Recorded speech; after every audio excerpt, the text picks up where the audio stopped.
Hey, it's your boy Rodney Woods, CEO of Penn Community, Playbook Investors Network, and we're here on Penn Global News. And I'm here with two of my favorite people.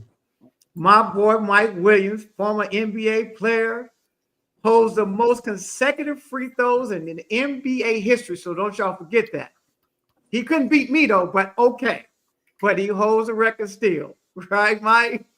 Yes, Welcome sir. to But the show, I Mike Williams. played Rodney several times at the gym. All I had to do was go on the left side. As long as I get on the left side, I got him. He know I'm running to for sure. I got my girl Lori Hope, founder of Noville and Associates. Lori is probably one of the most fantastic women you're gonna ever hear talk about business and help you understand how to scale, how to grow, and do the right things for your company. Because tonight is about something we all need to talk about, and that's the real truth on scaling for capital or contracts. And we just might as well get it right. It's time to get it right. Forget about what's going on here in the United States today. And I'm saying not totally forget, but you can't do anything about what's going on in the White House unless, Mike, you got a pipeline in the Donald's office. You can talk to him because I know you know a whole lot of folks too. And I know Lori knows a whole lot of folks too. So if y'all want to call the White House and say, man, stop. Hey, y'all, let's stop this. Right? But right now, tonight is about what we're going to bring to you, the viewing audience and the listening public. It's the real deal. This is the real truth about accessing capital and contracts. So, Mike, again, thank you so much, man, because I know it's a spur of the moment, but I knew who to call. I know Laura's a spur of the moment for yourself. I know who to call, but I know we had to have the real truth and be very, professional about what we're doing and how we're doing it.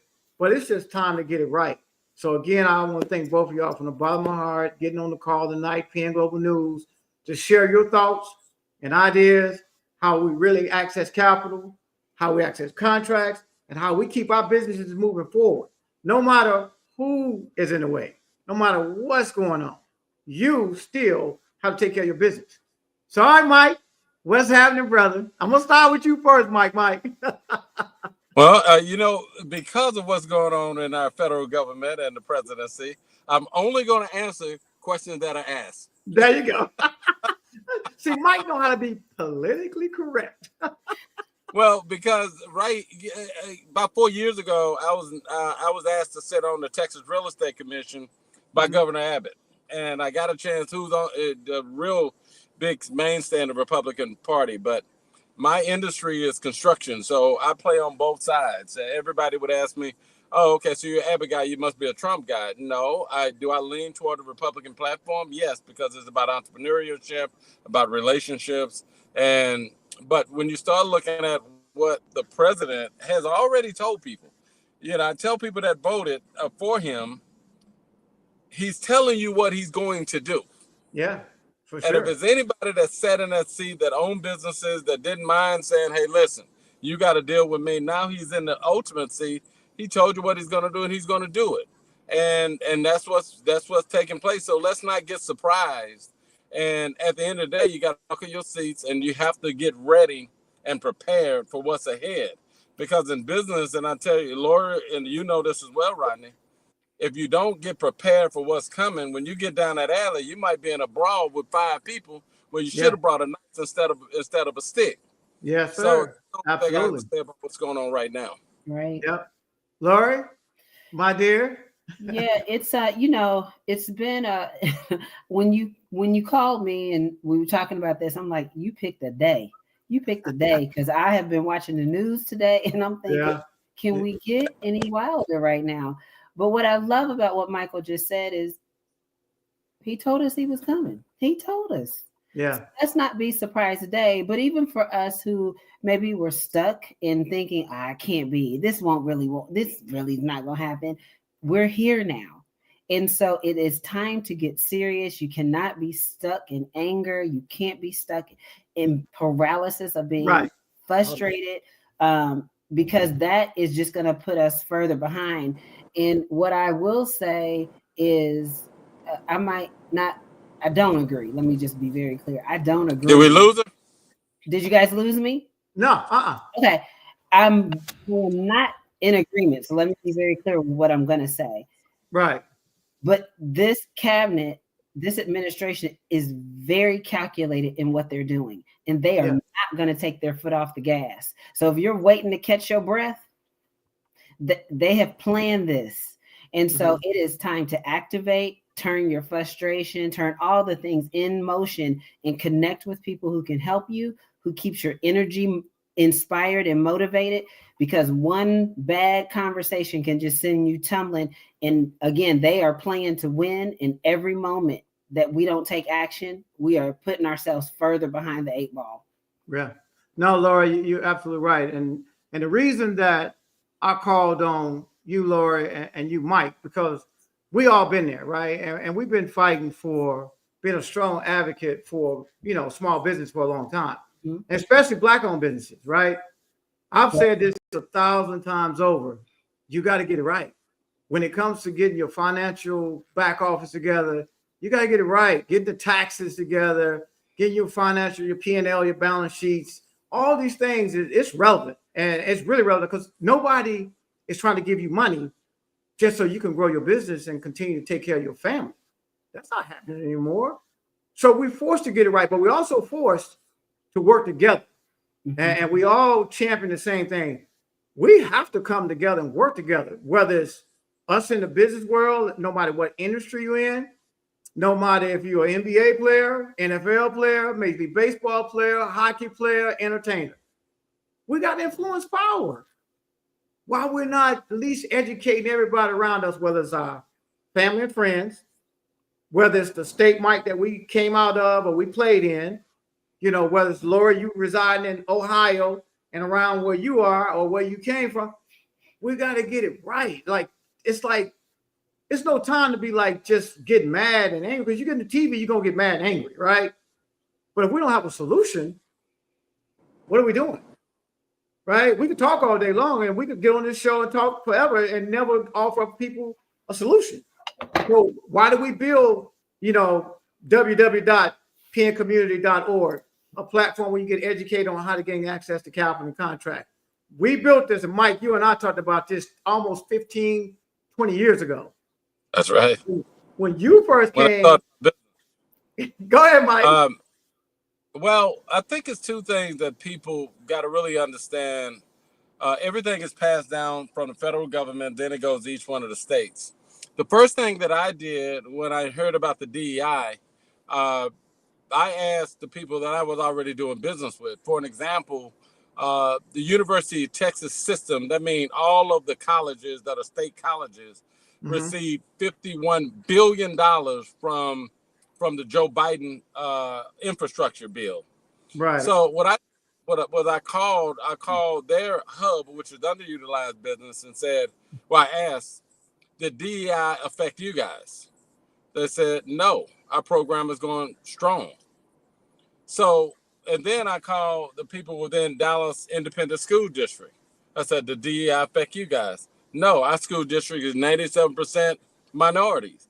So I think that if you want to really, I wouldn't say survive it, but continue to grow your business, and your business was really focused. I had a focus on bringing value as an African American owned firm or Hispanic owned or woman owned firm. Well, woman owned could be skewed, if you will, because if you look at the if you look at the University of Texas system, they spend over $1 billion a year with hub underutilized business, but 70% of that goes to white female owned. Yeah, You see, and only 2% African American. The Yes, sir. reality of what we're going through right now is something that America has already hidden, and this is in my opinion. So for all of you just listening to this or looking at this podcast, is that Trump is just putting it on the table what America really wants.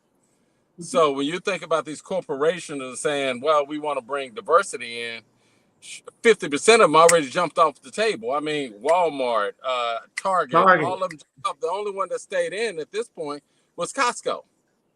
So it's a lot of executives that have been working in the diversity space that never really believed. We've been blessed enough that we picked up over $1 billion worth of work at DFW Airport, but the partner that we're partnered with, that we're working Uh-huh. with at the airport, they were out of Boston, and they needed a partner to get into this market. And our last 3 jobs, we're a prime contractor. This was a hard bit. Didn't have anything to do with us being an African American owned company. Is the fact that 3 eyes known in the marketplace. I have relationship with the end user that they didn't have, and that was Yeah. the value that we brought. Mm-hmm. So I always tell people in the service business, find out find within your organization, what do you do as a value added besides you being African American or Hispanic or female? Because at Yes, the sir. end of the day, I tell people all the time, I want to do business with people that want to do business with me. And we don't put out that we African American. When I walk in the room, everybody know that I'm black. So I don't need to sell that. Yeah. No, that's true, Mike. And you and I have talked about this endlessly, many nights, many nights, right? About that. But, it's also saying, hey, you as a business still got to get it right, though, right?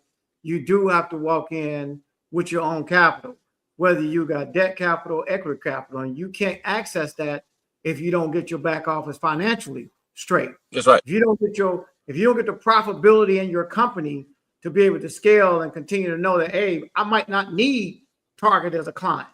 Let me go ahead and move all my resources over to Costco, not because I'm black, because I'm a good business and they're not helping my bottom line to scale this business. So we got to get the profitability side of things right. And that's why today it's all about the truth.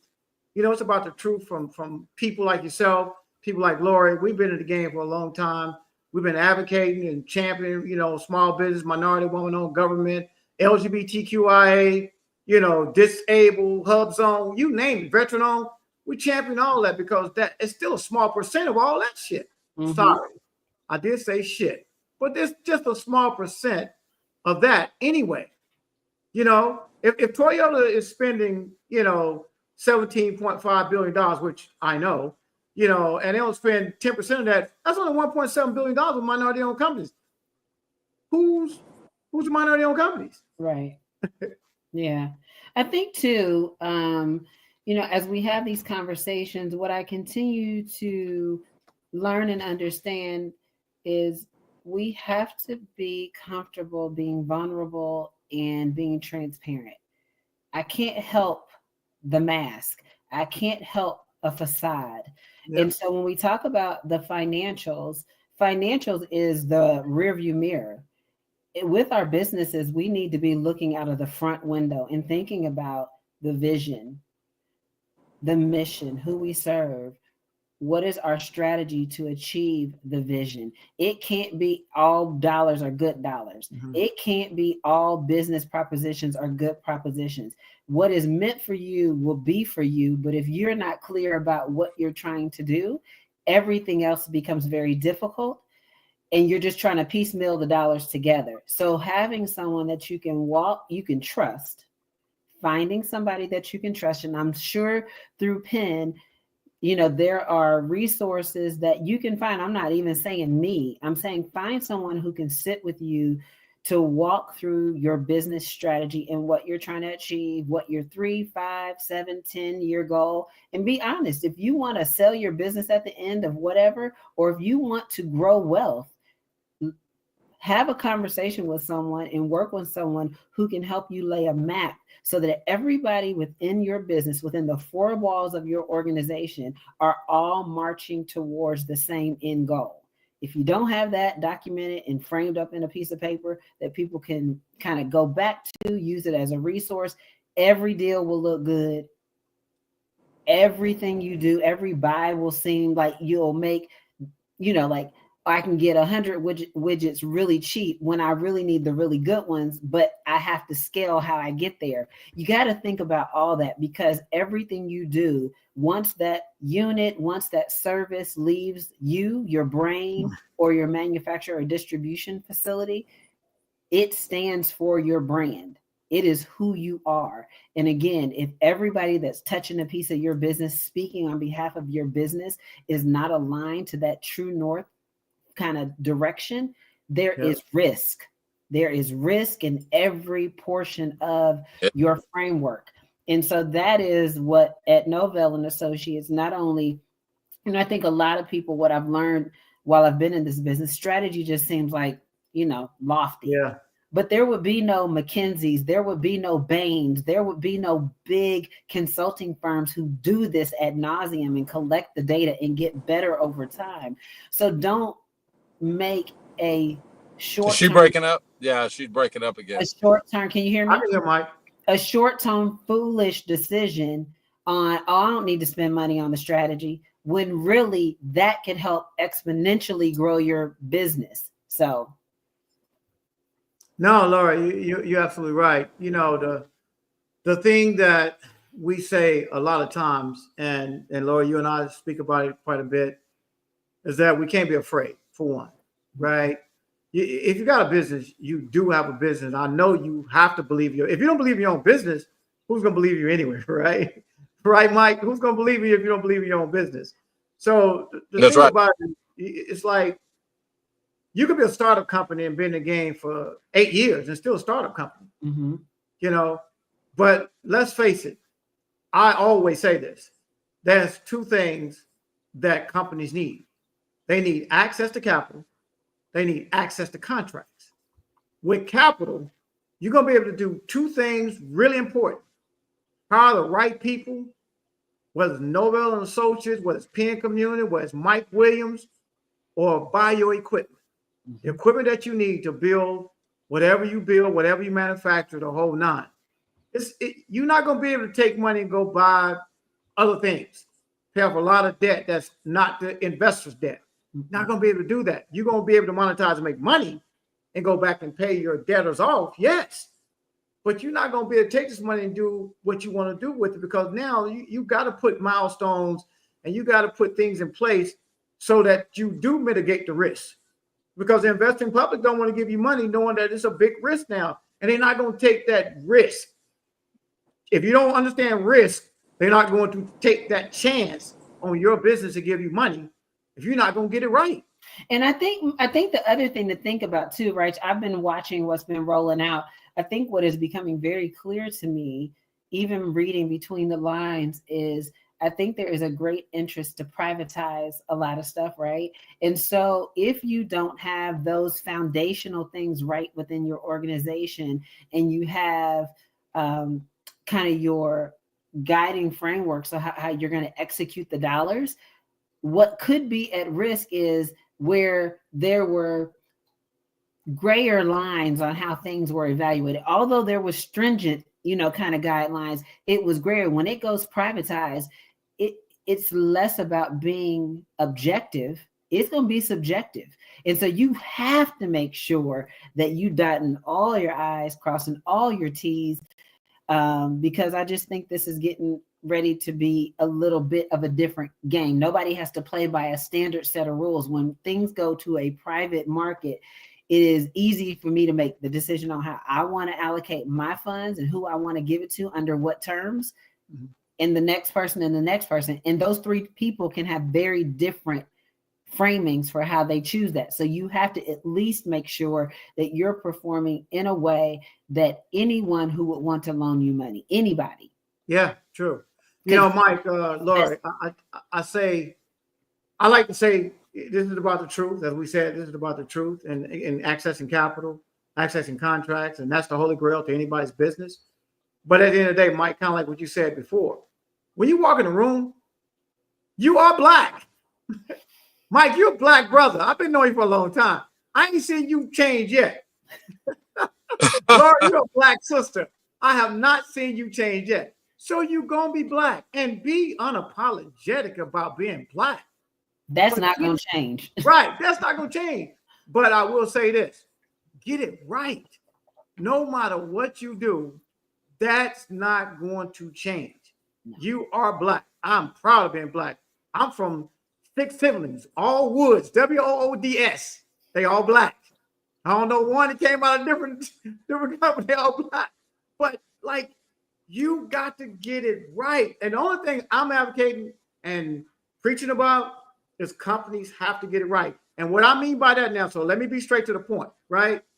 What I mean by that is don't be afraid to show your financials. Don't be afraid to say, I got a bankruptcy. Don't be afraid to say, man, I don't have no revenue, but I've been trying to get this off the ground for the last 3 years, using my own money or my girl's money or my wife's money or my brother's. Don't be afraid of that. But now, like you said, Lord, we got to frame it up right. We got to put a picture together. You got to put a business plan together. You got to put either a pitch deck together or a PPM or an executive summary. Mm-hmm. So don't be afraid. Oh, by the way, don't be afraid of that. But don't be afraid to be able to say, hey, I can pay for this, but I can't pay for that. Right? Because everybody's not going to do your work for free. Because everybody's a business, right? But talk through it, communicate about it. Like, listen, I don't have $2,000 to pay you, man, but I got, $800. Can you help me get this off the ground? Can you help me put this plan together, right? Reach out, whether it's Penn Community, whether it's Playbook Investors Network, whether it's Nobel Associates, whether it's 3i, whether it's a group I just talked to today, Founders First. I'm of the mindset that we got to work together. So if it's Founders First or another platform like ours, I'm willing to work with you. I'm willing to work with any business, any investing public, because we got access to investors, but the investors like us because we're going to clean up you before we get you to the investing public. Mm-hmm. So we minimize and mitigate the risk because that's what they are. That's, at the end of the day, I'm sorry, Mike. Go ahead, Mike. I'm sorry. Go ahead, Mike. Well, Lori put it best. I mean, in business, you're going to take risks. To me, you have to know what risk that you can have in your stomach that you can deal with. I'm in a risky industry called construction. So every day, I mean, I get sued every day, and every day I'm suing somebody.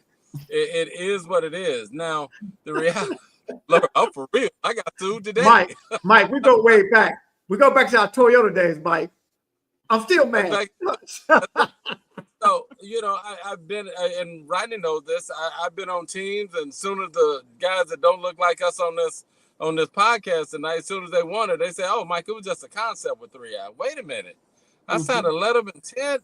I went to the presentation. My company's name was in it. Oh, but no, we didn't mean 3i.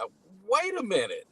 So I had to make a decision. Do I sue or do I move on? And you know this, and I'm glad that this is the podcast. So the one that was the owner, I let all of that pass, and I went to have dinner with him. We had a great time over dinner. I said, well, we both like each other.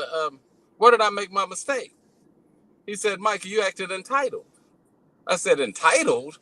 I had a letter of intent. My company's name was said you should have done what we told you to do, which was build the bleachers for all of the trailers. I said, we don't do that. We're a general construction company. We're supposed to be building buildings. My point that I'm making with that little story is this. If you don't understand how much you or your business costs, you will be out of business. If you don't understand that. When I first opened my business, it was in my office above my bedroom, and this is a true story. I used to call, I would change my voice and say, hello, I'm here to set up an appointment for Michael Williams. And then I would put him on hold, and this is the truth. I would put him on hold, and I would turn the radio up like I had music on hold. The point that I'm making with you guys is this, and everybody that's watching, it's nothing wrong with starting at a certain place. Because you got to start somewhere. It's like a golf swing, and people are afraid to go to the driving range because they're going to hit a shank or they're going to hit it left. I said, keep at it, and at least you learn the right ways of doing it. Rodney said it best. Yes, you got to have capital, but you got to have the right capital. Because if you go out there and get capital that's going to cost you 25%, and they're going to charge you every day, that's not the right capital. Because that's a long shot. Work with a capital group. So you got to be able to research, number one, how much do you cost? Number one. And number two, what industry are you in and how much working capital you need to go from point A to point B. Because don't think about point C until you get past point B. So those will be the things that I would be saying that you, whether you're a large company, mid-sized company, or smaller company, especially going through what we're about to go through with Trump, but we don't know what's going to happen. I would say make sure you look at your financial structure, number one. Number two, understand what it costs you to keep your doors open, even if you have to scale everybody down to just you. Long as that's what it takes to keep your doors open, maybe you have to do that for the next 6 months. Maybe you don't take 3 or 4 contracts. Maybe you only take 1. But you have to do that to let things kind of iron out for what it's going to be, because we don't know where it's going to be after 6 months. Michael, you said something that was so important. Oftentimes I've been hired to come in like, hey, we're rounding out our strategy. We need our next 3 to 5 year strategy. Here's my end goal. Can you come in? Sure, absolutely. One of the things, because I've been an operator for a long time, is understanding. I always start from the lens of what is your total cost of ownership. It's called TCO. You can look it up. Yep. More often than not, I don't care what people's backgrounds are, they don't even understand how much margin their price structure is on a thing. And they don't even know where to start. It's like, well, I'm not making a thing. Every hour, if you're a service provider or whatever it is, you need to time study the thing that you do. How long, aside from the cost to put the thing together, how much time does it take to put thought to it? How much does it take time to put your fingers to keys on a keyboard to create a thing? Whatever it is, that is money. And at first, it may seem like you're putting an arbitrary value to a thing, to the time, right? But if you have your time it takes, do some research, find the average, of a startup or an average wherever you are of a rate. That can be your starting point for a cost to do a thing. And that means anybody who touches it, anybody who puts the stamp at the post office, all of those elements create the cost structure. Once you understand your total cost, you should not be pricing a single thing until you know your total cost. Because you'll understand if you take the first gig or the second or third or fourth or a big business, only by way of understanding what your total cost of ownership or your TCO, will you understand if the opportunity that you're taking is a big loss, a little loss, you're in the green or black.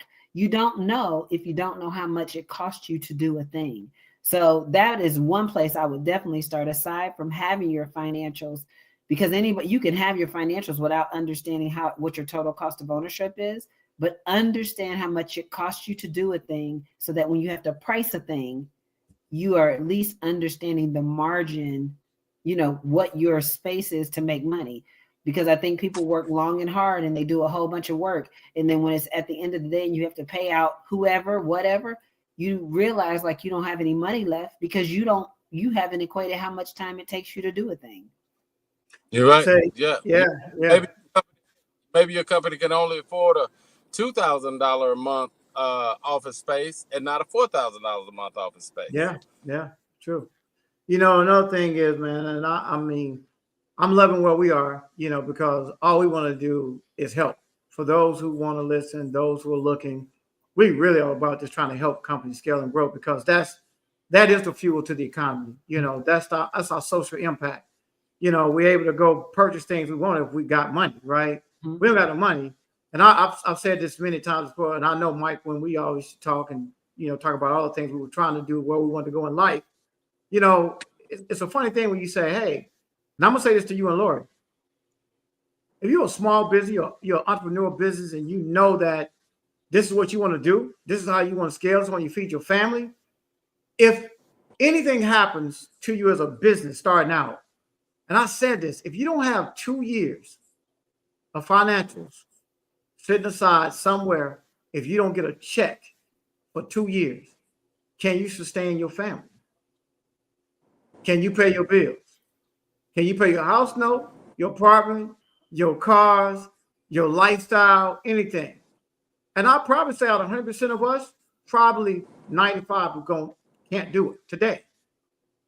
But Rodney, like where you're at, like it's so funny. I've been thinking about all of this lately. I left. I was a C-suite executive for many years and a principal of an organization. And even when you decide to leave, because I think many of us will feel in the next coming months and years will feel like I can't do this anymore. Right. To your point, you have to have something in the kitty to fall back on. Don't. Where I think some would love for us to be is in dire straits and on Skid Row to kind of help usher us out of the equation. But even if you don't, if you feel overwhelmed by Rodney's comment and he's saying, have 200, have 150, that can feel like, well, God, I ain't gonna never be able to do it based on where you are today. Right. If you believe in the thing that you want to do, decide to take a lower role with less responsibilities, if that is an option, that creates more time for you to go work on your vision. So you might not be able to do a pure exit and just go over here and I'm just going to put all my time. I don't know if I'm going to eat. I don't know if we're going to have bread, food on the table tonight. Don't make that leap. But go say, you know, you might have a job where you were working 70, 80 hours a week. Go find the job that allows you to work less, not be stressed out. You might not manage people. I don't know what your thing is, but do something that just creates a little space. Every day, carve a little time out of your calendar to commit to the business. And before you know it, that thing will grow. But I think some people just get so fed up, like, I'm out. But not many people, to your point, only probably 5% can do the I'm out. Yeah. Everybody else needs to do a slow gradual, but most will jump. And then when the business doesn't generate revenue in year 1, 2, 3, 4, 5, they feel like it's a failure. It's not a failure. Most startups will feel like a failure. And especially if you don't have anything to fall back on, what you do is make a desperate decision. Yeah. And you know, go ahead, Mike. I'm sorry. So you're absolutely right.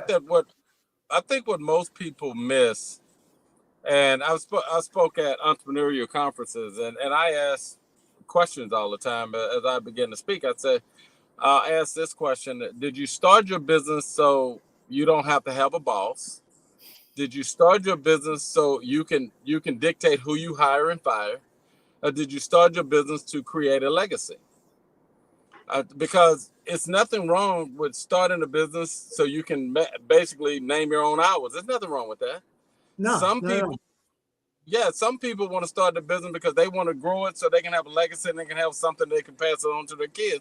And it's also some people that say, you know what, I just don't want to have a boss. I want to hire the same people. So it's nothing wrong with having different type of reasons why you started your business. One firm, my lead estimator told me the other day, said, oh man, can you believe this company, they can bond up to 200 million, they're a minority-owned company. I went, oh man, that's great. And he looked at me and he said, well, you're not upset with that? I said, no, man, I'm 58 years old. But the burn that I got right now, I'm barely hanging on to it. I'm very comfortable in my own skin, and I'm going to be that biggest cheerleader. So my point that I'm making is I know how much it costs. I know how much I cost personally, and I know how much my business costs. Mm-hmm. I turned down a $9 million project the other day, and we bid on another project, and we didn't have our fee that we wanted. They told me to come down 10%. I said, you know what? Go with that other company. But you know why? I know how much I cost, and I know how much my business costs. I get people calling me every day that want to give me these loans that are 16, 17%. And they say, well, 16, 17%. I said, yeah, but if you look at the fine print, it's paid out over 8 months. So it's closer to 24% per annum. Right. The reality of it is, if you don't know how much you cost capital, you will not be able to survive in a world called business. Yeah, no, it's true, Mike, and these are all facts. I mean, true facts. You know, Laura and Mike. Mike, I'm gonna go back a little bit and talk about legacy, right? And this is really dear and near to my heart, to your heart, Mike, and Laura, your heart, because we all have kids, children, right? All our children don't want our business. They don't want to be successors of our business. But two, as a parent, we need to stay in our kids' ear about business, about what we do, how we do it. Yeah. Why is this important to you? Because you get my money for school. I've been taking care of you your whole life, right? I'm real talk. I mean, I'm serious about this, but we allow our kids to do certain things like, nah, we're going to show you how this really works. You know, it's your decision when you get grown, but you're going to know what I do. Mm-hmm. You're going to know what your mother do. And this is how we do it, right? We got to get away from, let's let them make their own decision. Nah, time out for that, right? Mm-hmm. So they need a job, and we need to put them to work. And they need to work with the family to keep succession and legacy going. Yeah. We're not doing that. I know it's not sexy to have a construction company, maybe. It's not sexy to have a manufacturing plant, but we don't understand how much we really can own as a group that can have our own manufacturing plants here in the United States, which would make Donald happy, right? Right. It would. But we probably the most creative groups it is, and we don't own manufacturing. So I'm calling out. I'm calling out everybody. Our peers, Mike, NBA, NFL, Major League Baseball with liquidity. Understand how we can own some plants and we can create some jobs. That's going to be sexy, Mike. That's going to be sexy, Lori. It is. Beyonce, Rihanna, okay, that's cool. And I'm not saying nothing wrong with it. I'm not bashing nobody. But if you got makeup and eyeliner and all these other products, give me a manufacturing plant in Chicago that's making your products, B and Rihanna. Give me one in Texas, Florida, Alabama, Kentucky.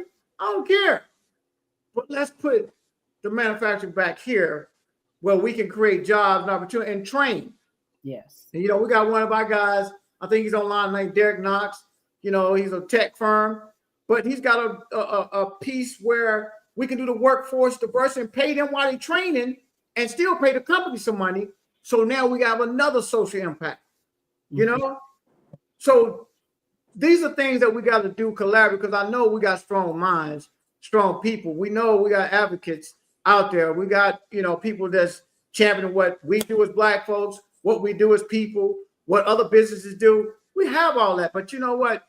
Somebody got to take the lead on really making it happen and execution, not just talking. We don't need to just talk. We need to execute on what we're trying to get accomplished. Yeah. Yeah, I think well. Oh, go ahead, Michael. Go. Sorry about that. But speaking of that, my daughter, my oldest daughter, who got her degree in human resources and really achieved a master's in global leadership. So she does all of our onboarding for our organization. And so I had a meeting with a gentleman that has a large supply company. He wanted to do business with me. And I went to him. I said, well, you want to do business with me? You want to do business with a minority-owned company? He said, well, needless to say, he didn't look like me, but this is the truth. And I said, well, if you look at a lot of the government sector, they're looking for female, Black female, or Asian female. And he said, oh, man, you're right. That's what they're looking for. I said, I have somebody for you. and his daughter is about 5'10", and, she's young and real friendly. And in my opinion, one of the prettiest women besides my wife and my other daughter and Lori that I've ever met. So I walked him in, and this is crazy how it works. So she walked in, and his assistant was just staring at my daughter.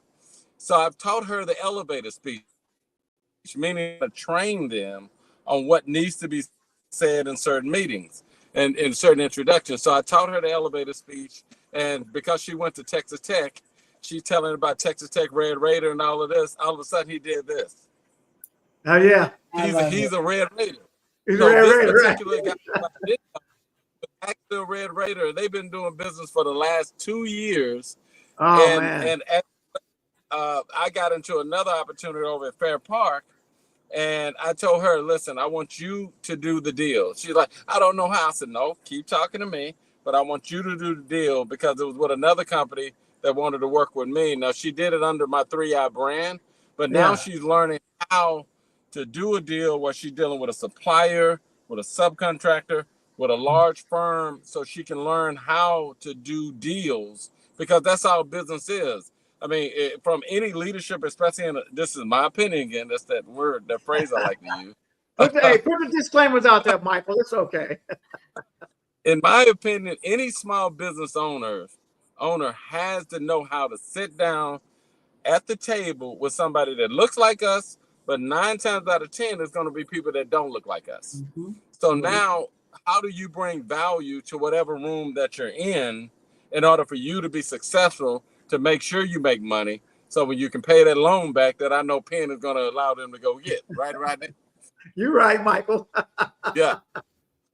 So those are my Laura, thoughts. you got anything to chime in? Because I know you just took your daughter to school, right? Well, I know where she's Well, at. she'll be going to school this fall. I Yeah, mean, the only thing that I will say is, having all the years I did as a corporate executive, I think what is critically important, and I tell this to my clients that I do executive coaching too. And what I try to always help them understand is study and learn the person who you're pitching or presenting to. correct. Because it's not about what you need to say, it's about what they need to hear, what they want to know. And I think often we go in and we're so hyper focused. That's why this strategy work, kind of doing behind the curtain work, is so important, because we go in and we just want to say what we want to say. But where the wow factor, where the sausage, the sexy part of all of this deal transactions are, is when you know what they want to hear, what they need to hear, and you go in hitting it and you leave them floored. Like, I don't have any questions, because you've studied, you've learned. And it's not just about reading about them. Look if they've been on a podcast. Look if they've had a speaking engagement somewhere. Learn who their circle of people are. That is the playbook. That's the cheat code. And from there, you learn how to appeal to what their needs are, or not even needs on what you can give them, but how they need it to deliver to get to a yes. Absolutely. Yeah, so Mike, we talk about coach all the time. Mike, we had a coach coaching you. Laura's a coach. We had a coach coaching you how to do this, right? But you do have to study your playbook. It's like you got to perfect your craft. Be undeniably great at your craft. Undeniably great at your craft. I can go on. I have this idea that I've been thinking in my head. I've done a lot of speaking engagements. I did it when I was an executive and when I left. And the one thing that I've said that I'm going to write a book about is it's corporate America is really just a sport. And then you look at great athletes like both of you, you think about LeBron. I'm better than Mike though, Laura. Don't get that twisted. I already knew. I knew, but okay. You know. He just know where to run to the corners to cut me off. That's all. But I say that to say those athletes did not get great in a room by themselves. They had a coach. They had somebody observing their shot. They had somebody watching their form in the weight room or doing cardio, or, hey, why don't you go do the hyperbaric chamber to kind of get yourself kind of refreshed, your cells regenerated. And it's something like mystical about corporate America or working or entrepreneurship. And we think we should just know. No. Sometimes you need a coach to move you through this thing faster, or a mentor or somebody, but you have to invest in that. And you guys didn't get great just because, there's probably a gift in there, but to hone and really hone that skill, you need an outside in perspective, looking, watching, giving you advice, grooming you up, getting something just right on the flick of the wrist or whatever it is. And that's what I think people really need to know, that you can't do this. It's not meant to do it by yourself. God didn't put us here to do anything by ourselves. Right. It is about the spirit of the community. And I think that over the past several years, social media, and I had this whole conversation today. Just let me say this tangent for a second, because I think there's something here. That's all right. I believe that where we are today was a part of a plan many, many, many years ago. And I say that because, and not a spiritual plan, so go with me. I think that someone knew that social media would create isolation. How best to control people except when they're in isolation? You think about criminals who stay in an interrogation room forever. They don't put you in a room with a whole bunch of people so you feel good about yourself. You think about when they take prisoners of war. They starve you. Inflation. There's no eggs. There's no this. Money's going to be scarce. They fear. That's what they want to do. And so the more you stay in community, your spirit is lifted. You learn more. You think outside the box. You're in this thought ideation space. And I think when they started with social media, it was designed to begin the isolation phase so that they could tell us whatever they want to tell us. They can make us overthink a thing, and we're not in community. We don't care about being together to solve a problem. We think that this has all the answers. And to that point, Lori, I do agree. I push on some of my own thoughts about some of this because you and I have talked about this, but it is here. It's here. And that's my point. It's here, right? And while it is here, this is our best form of communication now. Yes. So I'm like this. There's no reason for us not to be able to connect from a business standpoint, from an investor standpoint, you know, from understanding I need a coach like Lori or I need a business like Mike to come in and talk to us about perfecting our craft and getting to the next level, right? So if it was designed to be here, it is here. And it is the best, fastest form of communication now that we can ever have. What are we doing right now? Right.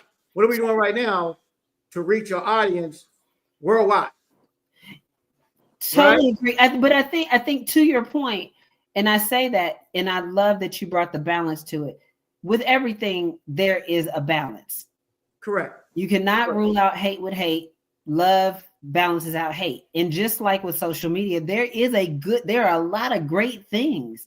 But if you are only operating at the lowest level of it, it is isolating. When you maximize the potential and leverage it for the possibilities of what it could be is where the magic happens. Yeah, and now, right. And you're right, Laura. That's what I'm saying. We got all points, valid points, right? Mm-hmm. But for me, as an entrepreneur, as a passionate person about helping to change the landscape of Black businesses and any business that's looking to scale his or her company, I'm saying this is a tool for you to utilize. Or you get in a peer community or another community and you get educated on how do I get my company to the next level? How can I be like Mike? How can I be like Lori, right? Yeah, it's about how I be like Michael Jordan and everything else, but you got to get in the gym to do that, right? You got to keep perfecting your craft. And the business, you got to keep perfecting your craft. You have to use the tools that we have right now. And there's no reason for us, and I say this too, and I know I'm gonna piss some people off, and I know that, and I'm cool with that. But at the end of the day, I'm not trying to, but I'm really cool with it. But at the end of the day, now we have the absolute biggest influencers in the world, in us. We brand everything, we purchase everything. Every NBA, NFL, Major League Baseball entertainer, person from the neighborhood, person from the community, political leader, Christian advocate, whatever, still the biggest influencers in the world. Absolutely. We have to utilize that to message out like, hey, kids, y'all need to learn from your parents and go on and get in a manufacturing plant. Work for Mike, work for Lori, work for Rodney, or work for me, blah, blah, blah. But we got to use our influence power to get people to say, hey, I need to get educated on how do I properly set up my business as an entrepreneur. Because now I'll say this too. This is an entrepreneur society. Whatever reason Mike said that they want to come out and create their own business, it's an entrepreneur society. Nobody, including corporate people, don't want to work in corporate America because there's no loyalty. There's no loyalty. There's no love. You got people that's retiring at Michael's age, not my age, Michael's age, at 50-some years old. Throw Mike on the bus at 50-some years old. And you can't retire properly to go fishing. You still got to go get another job. Or go ahead, Mike. I'm sorry. Right. Well, you know this. Rodney and I have been friends a long time. Yeah. Before we were doing what we're doing today. So, yes, sir. And Laura, you said you got to help coaches, you got to help people around you. Yes, you do. But what made LeBron's great, or Kobe, or Michael Jordan, or the three of us, what we do in our business is what you're doing outside of coaching. Yep. It's, are you really doing the research? You know, if your business in today's time or the last 5 years have been really your value that you brought was because you was African American or Hispanic, and you want to keep your business open, you better start looking at other entities outside of the federal government that says I need African American or female. I mean African American or Hispanic, because there are programs, there are entities out there on the state level and city level that says I don't care about what they're doing on the federal side, but you better change your business model, at least your target market that you're going after, if you want to keep your doors open. Now, if you're like me, I'm a prime contractor, and I've probably gotten 30 phone calls over the last 3 days about DEI, and I'm telling people, guys, you got to understand, when I bid on work, I bid just like any other white firm. I got to bring 35% minority participation, just like any other large white firm or small white firm. And now when you get into Coca-Cola, as you know this, a Toyota or a Dr. Pepper, when we go in and bid on a $5 or $7 or $10 million project, they counted the whole 10 million or 7 million. Yeah. But when you get in state or city, they only count my general condition. I still got to bring in minority participation. So you know who's not my target market? Yeah. Not those. I'm going after, schools and airports, and because those are the ones that I've been going after anyway. So right. Reality of life is, I tell people, you don't go from 6 to 60 doing the same thing. You got to go through life. And this is just an obstacle. Now, the reality of it is African Americans were brought over here against our own will. You know, they talk about all these other ethnic groups that came in and they're ahead of us and this and that. I said, but they came over here out of choice. We were brought over here. Yeah. We have learned to survive and thrive. And this is just a bump in the road. Because what we're going to do, we're going to brush our shoulders off and we're going to keep things moving. I think Mike been a rap artist back in the day. I remember you trying to do some rap music back in the day, Mike. I think I came. After Pistol game one night, I got in the car with you, Mike. I said, Mike got all this rap music. I didn't know he had all this in the fool. No, Mike, but like you're right, man. And I mean, we laugh a little bit, we smile a lot, because one, we all happy, we all blessed, we up to date, right? We still can see each other, we can still have a voice. We can still, reach out to people that need help, and people got to reach out to us that need help, because it's not really my job to reach out to you and say, hey, how can I help you? You need to reach over to us and say, hey, how can we help you get to where you want to go, right? Because this is what we're doing. You got to reach out to the Lord. You got to reach out to Mike. But in essence, I'm saying, again, we got to work together. I say this. I'm always saying this. I don't care who it is on what color. I don't care what color you are. You got to work together. If you don't understand financing, you need to get into a community like Penn Community or other communities, or you got to find somebody to coach you like Novell and Associates, or you got to find a good construction company to understand the construction game, like a 3i. You got to do those type of things so that now everybody wins. It's not about us just winning. It's about everybody winning, So even a playing field and have a social impact, we got to help you scale just like we want to scale, right? But we got to do it together. Right. You got to do it again. I don't know how many teams gonna win by themselves. It looks like that on the court, on the football field, but you still have people blocking for you.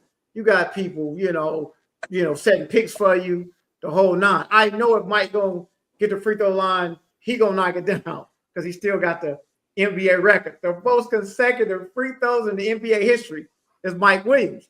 But a lot of people don't even know that about you, Mike. They don't even know that about Mike. Well, but Mike perfected that. You perfected that. You worked on that every single day. Every day. Well, I learned something from a guy by the name of Dave Bing. I tell people when I got drafted to the Detroit Pistons, I was the fourth guard in a 3-man rotation. Yeah. I don't think I understand that. For people that don't know, when you're the fourth guard in a 3-man rotation, they're not thinking about you. You're not in the game plan. But I learned what it took to be on a championship team, because the championship team, even though Isaiah Thomas, who, in my opinion, the greatest point guard that ever played in the NBA, when we stood on that podium for the championship ring, my ring looked just like theirs. Yeah. But Dave Bing took me under his wing and took me to his manufacturing steel company called Dave Bing Steel. Yeah. And he was a Hall of Famer. And I'm sitting up here and I'm just trying to figure this thing out. I'm like, Dave Bing, you played in the NBA. He said, yeah, but I had to learn something to do outside of the NBA. So I used to always tell the athletes, the young guys like I said, the first thing I wanted to do, meaning have a plan, is what we're talking about tonight in business. Yeah. I had a life. I said, the first thing I want to do, number one, I had to get away from Detroit because I wasn't going to play behind Joe Dumars, Benny Johnson, and Isaiah Thomas. So I had to get away from Detroit. And by the way, you went to Indiana. In fact, I was the 10th man on the team, and I went to the general manager and asked him for a trade. He said, wait a minute, we're going to win it again. I said, man, I'm tired of sitting on this bench. I want to see if I can play. And I've got a chance to start in Indiana, and where I started right alongside Reggie Miller. Oh, by the way, I did make the all defensive team as well. So yeah, I did not only. I'm sorry, I didn't say that, but you did. You did. but I worked at a company called Logo 7, and because I made decent money, which was like $300,000 that year. But I went to the guy that owned Logo 7, and his name is Tom Shine, and I said, listen, I would like to work with you this summer. And he's like, but you like to work with me? Don't forget I'm the starting point guard. And he said, well, okay. So we got to know each other. And he said, okay, well, I'll pay you $28,000 for the summer. And I said, no, I work for free. He's like, what? I said, as long as I work with you every day. He's like, oh, you'll work for free? I said, yes. I said, as long as I work with you every day, because I wanted to know what a CEO does. When I went to Minnesota, I worked at a company called New Mechanical that got me acclimated to the construction industry. So when I walked out of the league, I got offered a 2-year deal when Chicago Bulls were revamping. Jerry Krause called my house and said, hey, listen, Mike, we're going to give you $2.5 and $3 million for you to come in and teach these young guys because they needed leadership. But I knew I had lost my burn because I had, right now I had the 3-foot injury, I had nerve damage in my foot. I said it was time for me to do something else. And then next year I started my company 3i. We've been in business for over 24 years now. Now, the reality of it is, if you don't plan, they say what they say, if you don't plan, you're planning for failure. I think like that. Mm-hmm. So, to me, that's what business and life is about. If you don't plan a structure for your life, and if you're an entrepreneur, if you don't plan a structure for your business, because your business is your life, you will be out of business. I know some people that 60 still trying to figure it out. Yeah. It's so funny, Michael, and I told Rodney about this. This is not a deviation from Novell, but it's something else. I started post the election. There were so many people, as should have been, so frustrated and downtrodden based on the outcome of the election. And I had a dinner called Money, Women, and Power, because I wanted to talk about the post-election and state of the economy. Like, what does it mean? What does it mean for the Republicans to be in office? If you've never paid attention, this is what it means. And this is what it means for you personally. Out of that was born what I just launched, the Women's Wealth Collective, where we not only talk about how to get your wealth management, your wealth strategy together, but it also, to your very point, part of what we'll be doing for the members of this private network is to talk about your transition plan, so that either when they decide or you decide it's time, you can pivot into the thing that you want to go do, akin to you walking side by side somebody because you knew this was a thing you wanted to do later. How much later, you didn't know when you started it, but you knew you wanted to do a thing. So how do you have that ready so that you can pull the trigger? Because what I will tell you is I retired at 51. And although it was a choice, it was hard because I left what I knew in the community, in your everyday rhythm of working with people. And it was lonely at first. Like, it was so lonely. And so you can get stuck in a depressive state, a paralyzed state, whatever state. So you really, people, whoever is listening, You have to always be ready, either as an entrepreneur, first business, second business, you're still in corporate thinking about the first business. You have to be thinking about those transition plans all the time and what is next all the time. Hey, I'm gonna tell y'all, listen, I will be so honest. It is like the honor, a pleasure having Mike, you, Lori on the show, on the PN Global News show. I know we could do this for like 2 or 3 hours. I know we got to come back and do maybe a part 2. We're going to set up in some states. I think we should take some things on the road as well. But Mike, man, like, you know, you're my brother, Lori, you're my sister. I love both of you guys dearly. But I want to think more importantly, you know, for the listening audience and the viewers, you know, hey, take heed of what we're saying. This is real. It's real truth. It's really, really true. We're all passionate about you and where you're trying to go and how you're trying to scale and how you're trying to get there. But reach out, you know, touch each other, work with each other, get the kids right. Let's tell them they got to do the right things and stuff. So this is real. It's not just us. It's all y'all. Everybody feels something, and I know that. But take care of yourself. Self will not take care of you. You have to get up and take care of self. It's not going to get up and take care of you. So do the right thing, y'all. Keep together, stay together, pray together, call each other, but get up off that couch, get out that bed, do something for yourself. Don't just sit around, look at TV and be mad all day. Do something. So thank you, Lori. Thank you, Mike. Love you both. Love you. PN Global News. Normally we're here every Wednesday at 8 p.m. Central, 9 p.m. East Coast, 6 p.m. Pacific time. Shout out to my boy Antonio Davis, Mike. He's the new president of the NBA Players Association. We give him plug. You know, thanks to our investors. Thanks for T-Mac, Tracy McGrady, for believing in me. I know he's really upset with me right now, but he believed in me, but it's coming. We're trying to turn the game around. But thanks to all those who believe in us, supported us. And again, Lord, thank you. All right, thank you. All right, see y'all. Take care. Bye-bye. Lord, reach out to me, all right? I got you. Yes.